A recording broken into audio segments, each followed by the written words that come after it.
So the goal of this video is to show you a procedure called F2L. And if you've never heard of F2L, what it means is to solve the first two layers of the cube at the same time. And you may say to yourself, well, I already know how to solve the first two layers of a cube. I'm going to take these pieces, insert them one at a time. For example, this red-blue one, maybe you'll insert that one first. And then you'll say, you know, I'll take this red-blue piece right here, and I will insert that the way we've talked about it in the beginner's video. But notice that in order to solve that pair, we placed that corner piece in, and then we took it out and put it back in again. So what is a quicker way to solve these pairs?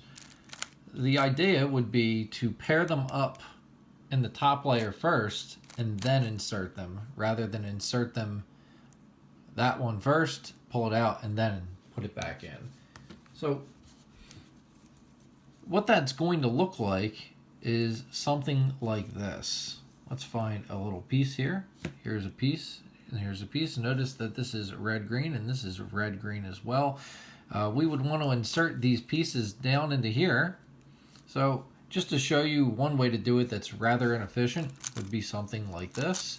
And notice I inserted them both at the same time.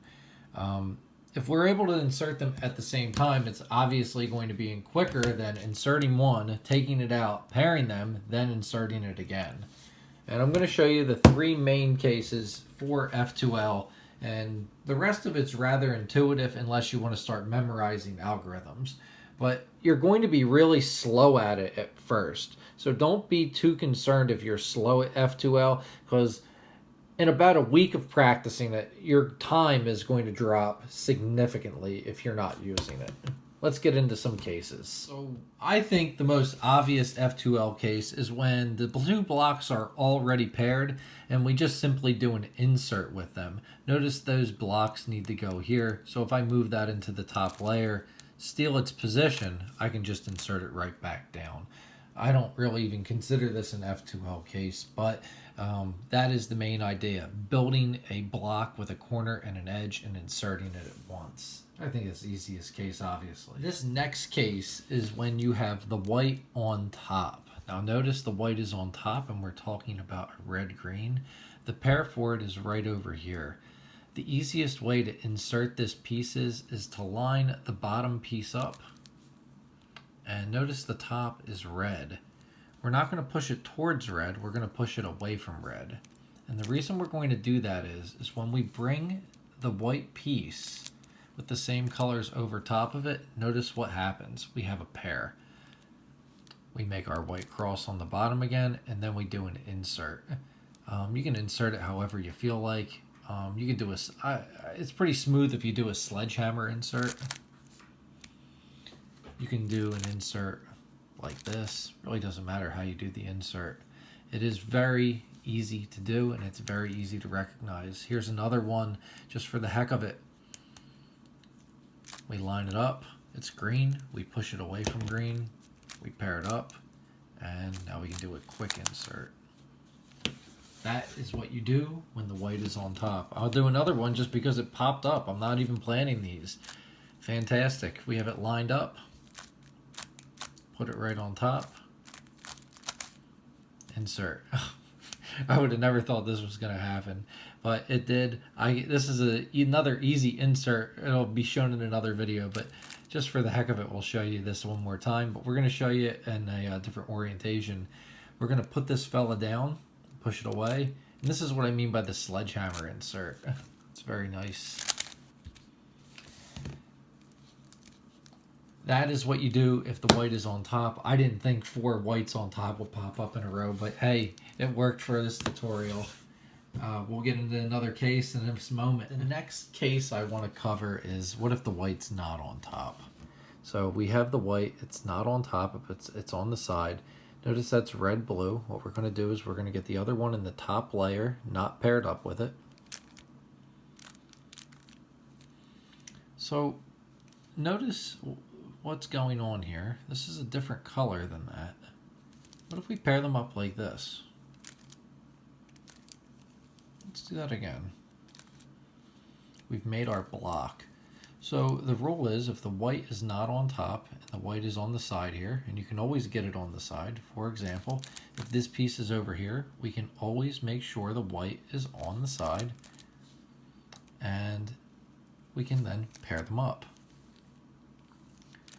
Now, if you're looking to do a really quick insert with this, notice that the red-blue, if we put it over the red-blue column, we're already ready to put it in for an insert.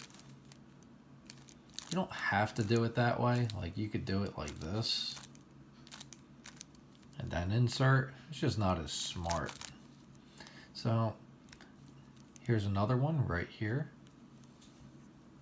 I'm going to unpair these. Now notice this one right here, they are the same color. So if we put them together, it's not exactly what we're looking for. So what we're going to do in this case is the following. We're going to put it right over top of where it is supposed to go. If you'd like to do that, you don't have to. But we want to make sure that whenever we push this down, we don't necessarily mess up another block. So we know this one's not going to be getting messed up at all because nothing's there. And look what we're going to take a look at. We're going to put this one over here. That's where it needs to go. So if we push this fella down, we can put that guy right next to it. So when it comes up, we have our pair, and then we can do a quick insert. But notice I said push this side down. So if we're going to push that side down, it would be in our best interest to make sure that nothing is over here to get messed up. So those are the two cases if the white's not on top. If the white's not on top, opposite colors is very nice. Same colors, a little trickier. But those are the basics of F2L. And if you're looking for an F2L practice tool, you know, don't worry about your times. Do some slow solves.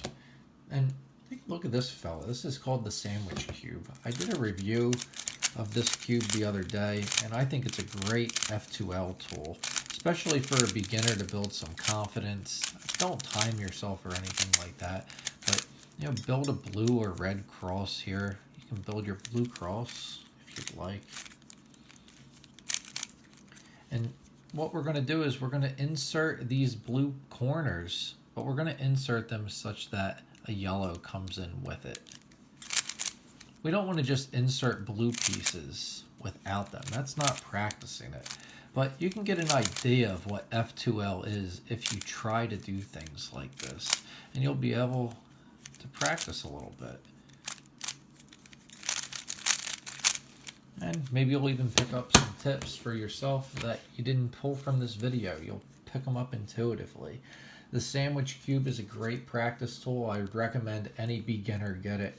And that is my F2L beginner tutorial. I'll be giving you guys some more advanced tips later. I hope you enjoy, practice, and try not to look too much stuff online. At the end of the day, these are puzzles. It's always more fun if you're trying to get them done on your own without anyone's help. Or before you go, look for help. Give it a try on your own. You'll surprise yourself sometimes. Have a great night, everyone. Get working on that F2L.